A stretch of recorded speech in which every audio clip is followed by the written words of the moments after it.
Hello and welcome to the crazy 2020 version of Back to School Night.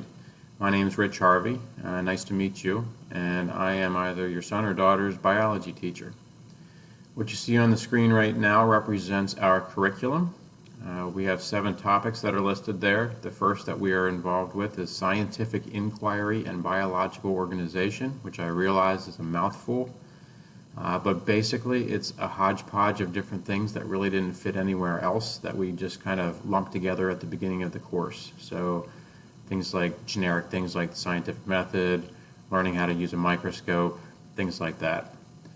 We follow that up with chemistry of life, or I guess you could refer to it as biochemistry. So we'll learn some of the chemical parts that living things are made of.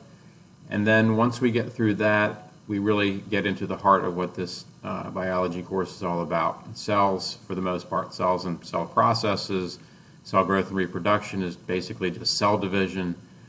And then number 5, heredity. Heredity makes up a huge chunk of this biology curriculum.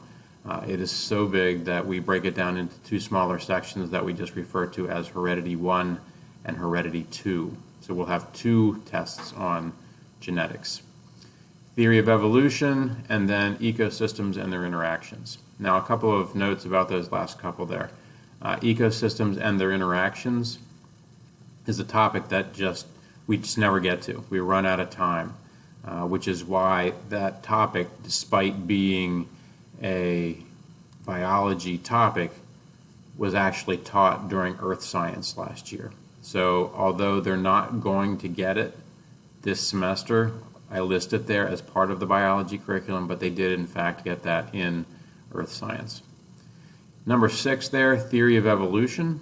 We're going to try to get to it. I do have my concerns this year. We spent the first week of what should have been our school time not in school. The teachers were here, but the students were not. And then we spent the first week of time that we actually were in school doing a lot of soft skills like learning about Canvas and just all the new rules that we have to follow in this COVID era. So I am concerned about covering the curriculum. Number 7, we definitely will not get to. Number 6, I'm hopeful to, but I do know that the days are limited and the minutes are just limited at this point, let alone the fact that I only have students in front of me either 2 days a week or in some cases no days a week if they're entirely virtual. Parents are generally concerned about grades, as are students, as are teachers, and so here's an explanation of how things will work in biology. First of all, the marking period grades. I do weight the grades so that grades go into certain categories, and then those categories represent a certain percentage of their grade. Let's start on the bottom there with tests. Tests, to me, are the proof of whether or not a student has learned something, and so they are going to make up the largest bulk of the grade. At the end of each unit, we will have a large unit test, and those tests will constitute 60% of the overall grade for that marking period. Along with those tests, with each unit that we do, there is significant vocabulary. Biology, probably science in general, but definitely biology, is almost a language unto itself, and therefore vocabulary is really important. So with each unit that we do, there's going to be a list of vocabulary words, and prior to the unit test, maybe a couple of days prior, there will be a vocabulary quiz. Sometimes there's 40 to 50 words. Sometimes there's only maybe 35 words. Whatever the case, there will be a 20-question quiz with 10 matching and 10 multiple choice questions for those words.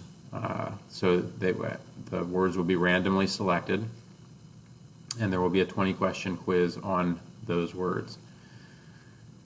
That's going to represent 20% of the overall grade. And of course, then what's left, assignments, will represent the other remaining 20%. Assignments are simply going to be anything that isn't a test or a quiz. So it could be labs, it could be homework, it could be other activities that we do in class. It is all just going to fall under that assignment category. So assignments, quizzes, tests make up the marking period grade. In terms of final grades, and this is definitely a difference here in this strange year, Typically speaking, marking period number 1 would have represented 40% of the grade, the same for marking period 2. And then the Keystone exam, which I assume that you're familiar with. There's a Keystone exam given by the state of Pennsylvania in literature, in algebra, and in biology.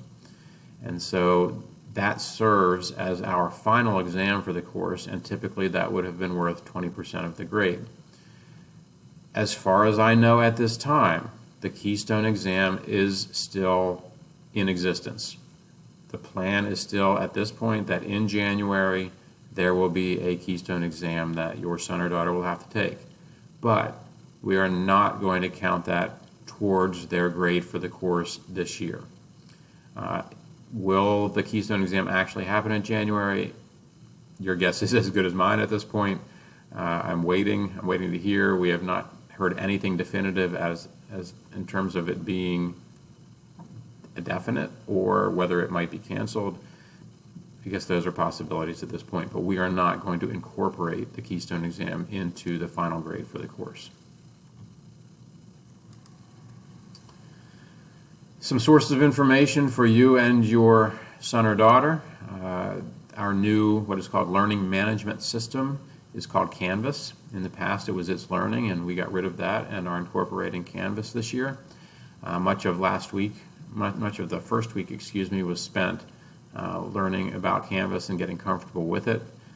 It is where students will get assignments. It is where they will turn in assignments. It is where they can see grades in association with those particular assignments. It's a little bit of everything. They can post questions, they can see chapter reviews. There's just a lot of information there. I mentioned the vocabulary quizzes earlier. The source of that information for your student is going to be on a website called Quizlet. So Quizlet will have all of the vocabulary words for each unit. It will have all of the definitions to go along with those vocabulary words. Those will be accessed through Quizlet, through Canvas, which your son or daughter should already know how to do at this point. So that's a pretty constant that they're going to have to be using and studying. There are different ways that you can study on Quizlet. There are even games on Quizlet that help out. So have your son or daughter on there on a regular basis. I think probably, given the long-term nature of Skyward, you're probably familiar with that. So seeing grades, not just for individual assignments, but for the marking period as well. And finally, although we have a textbook, it is not a hard copy textbook. It is instead online through something called CK12. That too will be accessed through Canvas. I would tell you that normally I'm not somebody that uses the textbook a whole lot. Right now, I just don't know. It might be a pretty valuable source of information this year, given the strange nature of the way we're approaching school. I'll leave you with some contact information. So there is my email address as well as my phone number here at school. My best guess at this point would be to say that the email address is the best source of contact for me. I will check that regularly and get back to you as promptly as I possibly can. One last thing before I sign off here, I guess would just be a plea for patience and understanding. I know everybody here at Gettysburg High School is working very hard to try to make this school year a successful one, but there's just a big unknown. It's very much new and strange to all of us, as I assume it is to your son or daughter. So please, if you have any questions, be in contact, but know that I am doing the best that I can to provide a positive and rewarding educational experience and hopefully some understanding in biology, and we'll continue to try to do that for the remainder of the semester. Thank you, and nice to meet everybody.